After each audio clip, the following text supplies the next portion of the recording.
Bonjour, toujours dans la programmation en langage C. Aujourd'hui, nous allons essayer de voir une partie très importante qui est les fonctions et bien sûr la relation des fonctions avec les données, les pointeurs et la mémoire. Et par la suite, nous allons essayer de montrer comment mettre en œuvre les fonctions pour réaliser une application de gestion des ventes. Et cette fois-ci, nous allons réaliser une troisième version. Alors, pour les fonctions et procédures, bien sûr, une fonction est un groupe d'instructions ayant comme objectif de réaliser une tâche. C'est-à-dire, au sein de la fonction, nous allons écrire un ensemble d'instructions. Et bien sûr, à la fin de l'exécution de ces instructions-là, bien sûr, nous allons répondre à un objectif ou bien réaliser une tâche.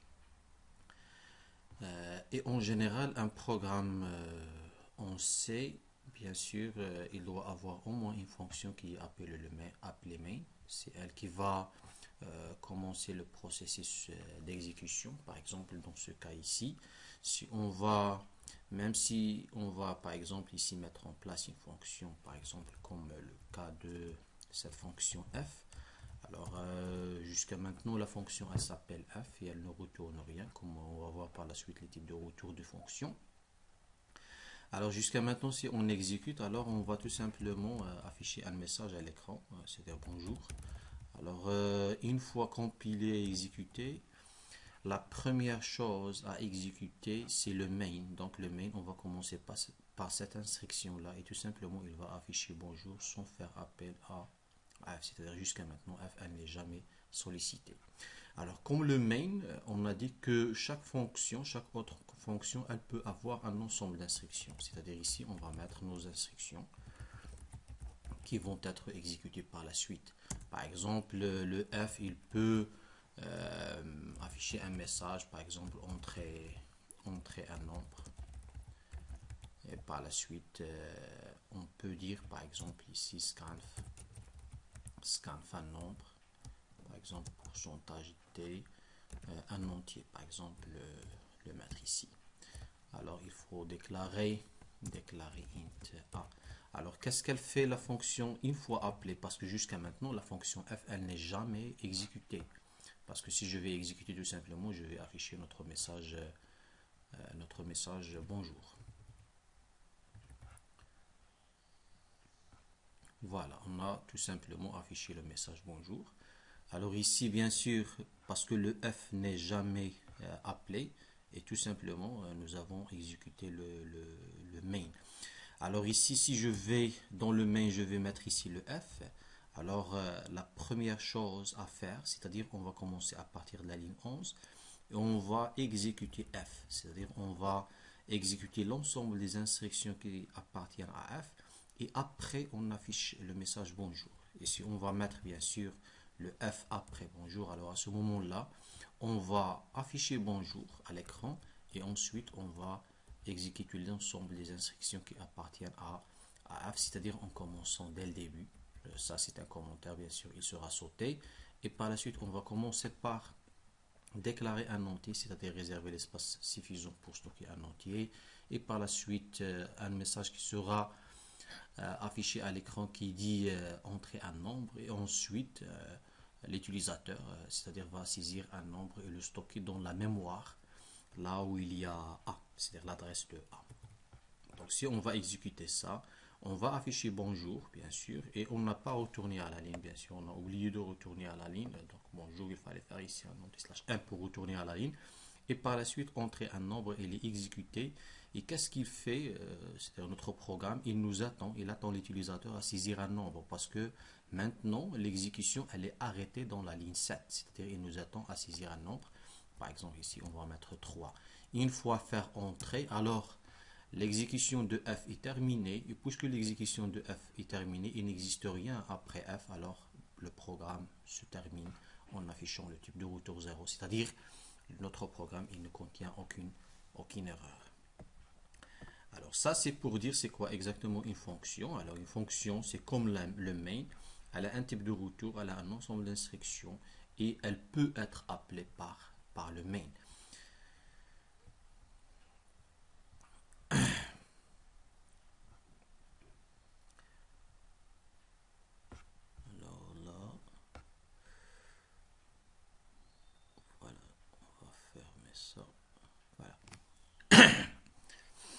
Alors, chaque programme, nous avons dit, on sait, il a au moins une fonction qui est appelée main. Et dans la plupart des programmes, on peut définir plus qu'une fonction. C'est-à-dire, jusqu'à maintenant, on a défini une fonction f qui va saisir un nombre.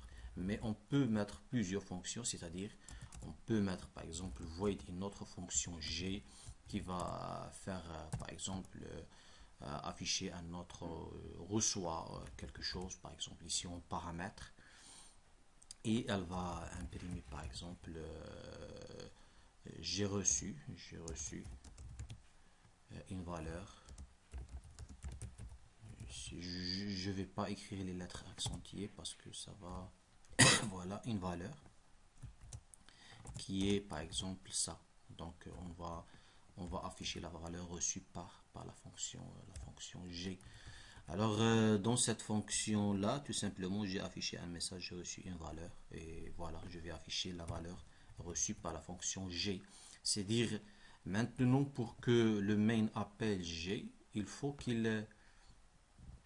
bien sûr qu'il passe un paramètre parce que le g pour l'appeler, il faut lui passer un entier. Donc ici un entier, je dois lui passer une valeur, c'est-à-dire par exemple ici 3. Alors si on va exécuter ce programme-là, on va commencer par afficher bonjour, on termine l'exécution de f et on commence l'exécution de g reçoit 3 et la première chose à faire, c'est-à-dire j'ai reçu une valeur et elle va mettre, tout simplement, elle va afficher 3. Donc voilà, entrer un nombre 3, par exemple, ça c'est pour l'exécution de f. Et par la suite, j'ai reçu le nombre de valeur 3. Ça c'est par hasard, c'est pas la même.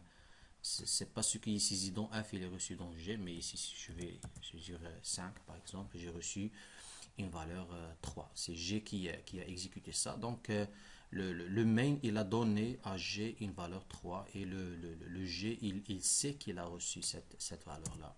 Alors maintenant, le G, il peut faire plusieurs instructions. Par exemple, il peut...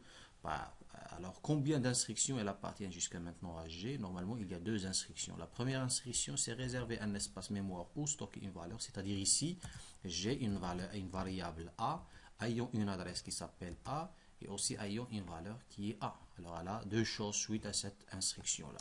Le G jusqu'à maintenant, il a deux choses. Il a une adresse de A où stocker le A. Il a une valeur A. Ici, qu'est-ce qu'on a passé? On a passé la valeur 3. Alors, directement dans le G, pendant l'exécution de G, on va mettre cette valeur 3 qui est A exactement, on va la mettre dans l'adresse de A. Alors maintenant, si je vais bien sûr mettre un A++, qu'est-ce que je vais faire? Alors déjà, le A, c'est-à-dire l'adresse de A, il contient, c'est-à-dire la case de A ici, la case mémoire de A, c'est-à-dire c'est ça, elle contient quoi cette case? Elle contient la valeur 3. La valeur 3. Alors si je vais mettre A++, cela signifie que dans cette même case mémoire, là c'est l'adresse, je vais augmenter cette valeur et l'incrémenter à la valeur 4. Alors si je vais imprimer, print par exemple, après incrémentation, la valeur de A, elle devient 4. Bien sûr, si je vais mettre ici 4, je vais tout simplement afficher cette valeur-là. Mais là, je dois revenir à la ligne à chaque fois. Voilà, ici, bonjour, revient à la ligne. Voilà. Ici, je reviens aussi à la ligne. Alors maintenant, si je vais exécuter, je vais entrer, bon, ça c'est le bonjour appartient à main. Par la suite, je suis en train d'exécuter F. Alors, F, qu'est-ce qu'elle va faire? Elle va exécuter cette première instruction là, c'est-à-dire réserver l'espace mémoire pour stocker un entier. Maintenant, il est déjà réservé et il a affiché un nombre, entré un nombre. Donc, j'entre le nombre. Une fois tapé entrée, ce nombre-là, il est mis dans l'adresse. Il est mis dans cette adresse-là. Et par la suite, j'ai appelé G. G a reçu la valeur 3, donc il l'a mis dans son adresse. Elle est différente de cette adresse-là, bien sûr.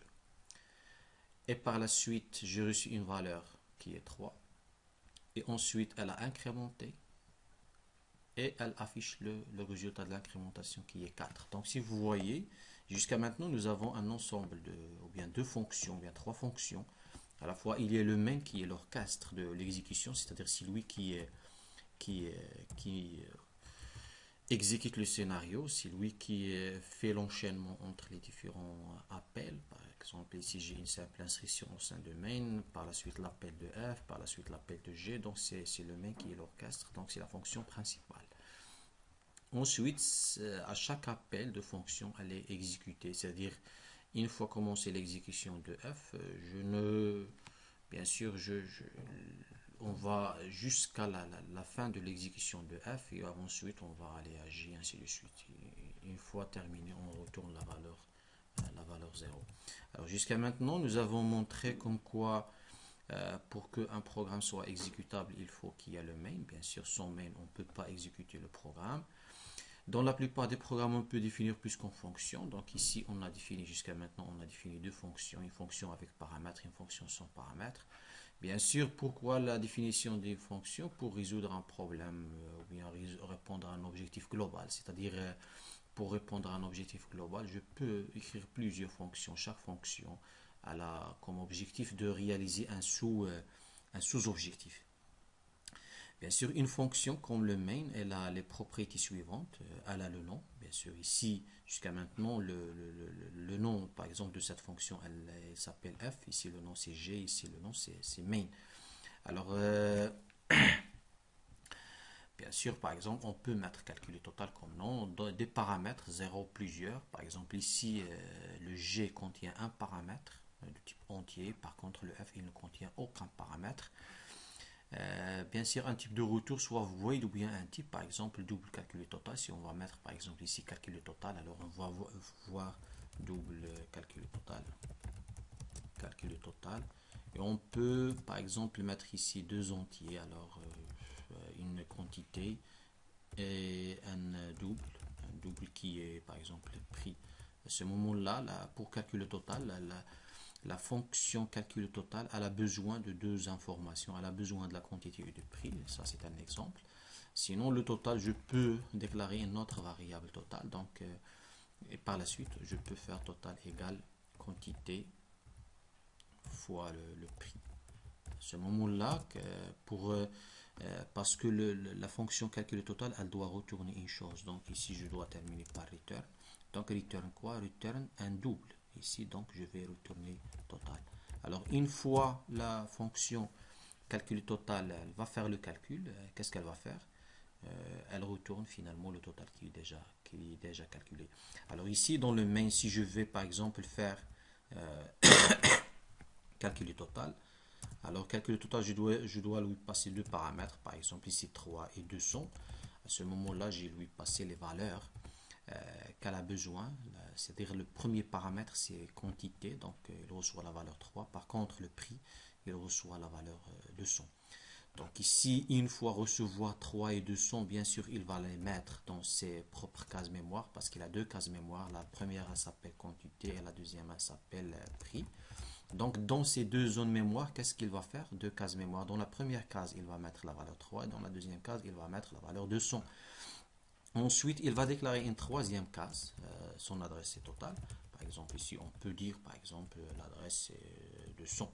D'accord? Ici, l'adresse est 100 et ici, l'adresse est 300. Donc, dans 200, qu'est-ce qu'il va mettre? Dans l'adresse 200, il va mettre le résultat de cette inscription-là. Parce que celle-là se trouve à la partie droite de signe égal. Donc, pendant l'exécution, on va commencer par exécuter cette partie-là. C'est-à-dire, une fois calculé le résultat de ça, c'est-à-dire 3 fois 200 égale à 600. Donc, le 600, on va le mettre dans la zone mémoire qui est 200. On va le mettre dans total. Et une fois calculé le total, on va retourner la valeur qui est dans la case mémoire 200. On va la retourner, c'est-à-dire on va retourner tout simplement 200. Alors ici, parce que la fonction calcul total retourne quelque chose, alors il faut que le main doit être capable de recevoir cette valeur retournée. C'est-à-dire il doit mettre total égal à quelque chose. Pourquoi? Parce que calcul total, elle retourne là une valeur, à la différence de G. G, n'ai pas droit de mettre, par exemple, ici, une chose égale à G3. J'ai pas droit parce que le G, il ne retourne aucune chose. Parce que le void, pour dire que la fonction G ne retourne aucune chose.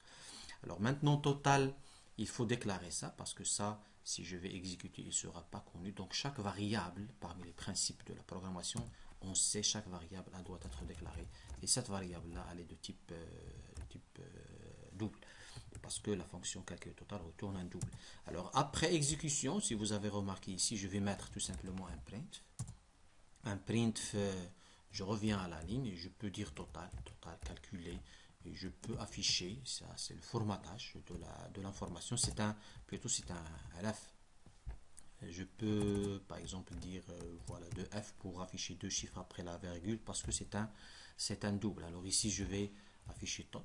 Maintenant tot il sera affiché après le calcul. Si vous voyez alors ici notre programme devient de plus en plus d'importante taille. Et ici, on a trois ou bien quatre fonctions qui collaborent entre elles pour répondre à un objectif global. Bien sûr, le f et le g, ce sont des simples exemples, mais maintenant, à partir de calcul total, on voit qu'il y a deux fonctions qui collaborent entre elles pour calculer le total. C'est-à-dire, la fonction main, elle a les valeurs, elle a 3 et 200. Par contre, c'est pas elle qui va faire le calcul. Elle va déléguer sa tâche à une autre fonction qui s'appelle calcul total. Donc, calcul total, elle sait très bien faire le calcul. Elle déclare, elle calcule et elle retourne. Donc, mais tout simplement, le main, il va recevoir le résultat calculé par cette fonction qui s'appelle calcul total. Et par la suite, le print ici, c'est-à-dire le main, il va afficher le total déjà calculé par calcul total. Alors, ces deux fonctions collaborent entre elles pour calculer et afficher. Alors, si on va exécuter là, bien sûr, on va ici total, double total égale à quantité fois prix, quantité c'est son E, bien sûr, ici. Alors là, bien sûr, l'appel maintenant de F, et après l'appel de G, et après l'incrémentation, et après voilà le total maintenant qui est déjà calculé. Alors ici, pour dire que les fonctions, bien sûr, collaborent entre elles, et la fonction, elle a les propriétés, elle a le nom, elle a les paramètres, elle a le type de retour, et ainsi de suite. Donc jusqu'à maintenant, on a montré comment, qu'est-ce que ça signifie et chaque concept. Alors bien sûr, en plus de ces fonctions que nous sommes en train de définir, alors on a défini FG calcul total, on sait il y a autres fonctions qui sont prédéfinies. Par exemple, jusqu'à maintenant, on utilise printf. Alors printf, c'est tout simplement c'est une fonction qui appartient à la bibliothèque parce que c'est il y a un ensemble de bibliothèques derrière qui sont prêtes à être utilisées et chaque bibliothèque contient un ensemble de fonctions. Alors jusqu'à maintenant, on utilise printf et on utilise bien sûr scanf. On a utilisé scanf dans le cas de F. Alors ces fonctions-là sont prédéfinies. En plus de ces deux fonctions, il y a autres fonctions parce que pour le traitement, par exemple, de chaîne de caractères, par exemple ici str4 pour la concaténation, pour le traitement des chaînes de caractères. Alors ici c'est l'extraction d'une partie de chaîne de caractères d'une autre chaîne de caractères. Alors une fonction peut être aussi appelée procédure, par exemple ici void, ici c'est juste le jargon. Alors pour le f, elle est void, pourquoi? Parce qu'elle ne retourne aucune valeur, c'est pour cela qu'elle est appelée f. Alors voilà, ça c'est pour les premières choses. Alors maintenant on a vu que le main c'est une fonction principale, sans elle on ne peut pas exécuter un programme en C. Alors, elle peut déclarer des données, initialiser, saisir de données, calculer en utilisant des données, afficher des données. Donc, en général, un programme, n'importe quel programme, il va faire ces opérations-là. Alors, la même chose pour une fonction. Donc, elle va faire la même chose, soit déclarer des données, initialiser des données, calculer, afficher, ainsi de suite.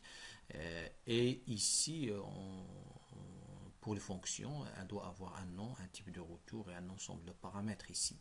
Par exemple, pour ce cas-là, c'est un simple exemple. C'est une fonction main qui déclare un entier et met dedans la valeur 7. Ensuite, déclare un b comme caractère et met dedans la valeur f, c'est-à-dire le caractère f. Et elle fait appel à une fonction. Notre fonction, elle s'appelle une fonction. Elle est void, elle ne retourne rien.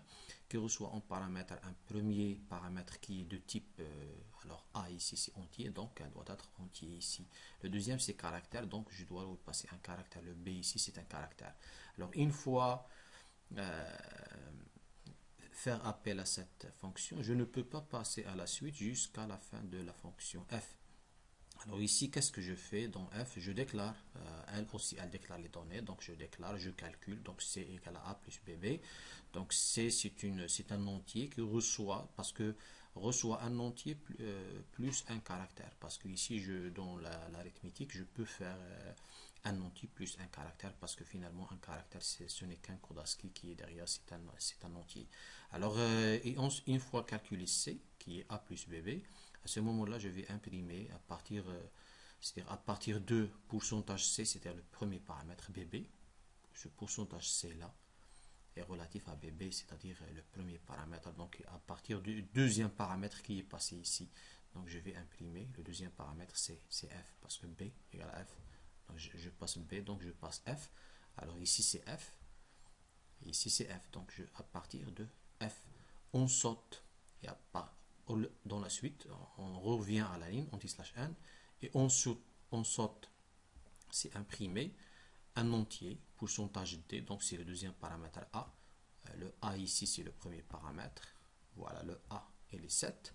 Donc on saute 7, on saute 7 caractères. Je reviens à la ligne, voilà, je reviens à la ligne, et on trouve pourcentage C, on trouve un caractère, donc on trouve C, c'est ça, c'est A plus BB, donc c'est déjà F plus 7 caractères, donc c'est M.